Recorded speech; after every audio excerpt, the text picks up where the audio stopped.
সেচের জল নিয়ে আর চিন্তা নেই হুগলির চাষিদের।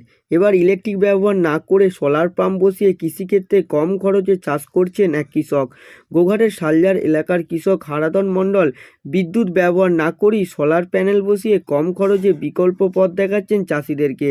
জানা যায় উন্নত প্রযুক্তির তৈরি এই অত্যাধুনিক পাম্পের সাহায্যে অল্প ব্যয়ে সেচের জল পাচ্ছেন কৃষকেরা। এর ফলে ইলেকট্রিক সংযোগ না করে এই সোলার পাম্পের মধ্য দিয়ে বিঘার পর বিঘা জমিতে সেচের জল হচ্ছে, যার ফলে চাষের অনেকটাই বিদ্যুৎ বিল সঞ্চয় হচ্ছে।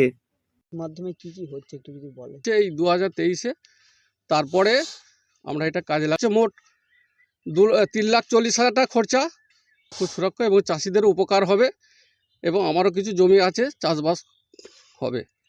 কেমন কি এটা থেকে হচ্ছে ইলেকট্রিক না দিয়ে জল কিরকম?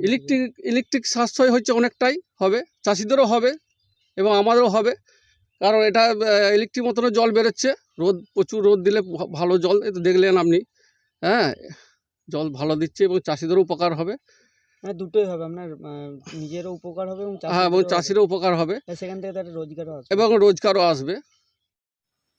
হারধন নামে ওই কৃষক জানিয়েছেন, সোলার প্যানেল বসালে বিদ্যুতের আর প্রয়োজন পড়বে না। এতে যেমন চাষের সুবিধা হয়েছে, তেমনই কৃষকদের বিদ্যুৎ খরচ অনেকটাই বেঁচে গিয়েছে।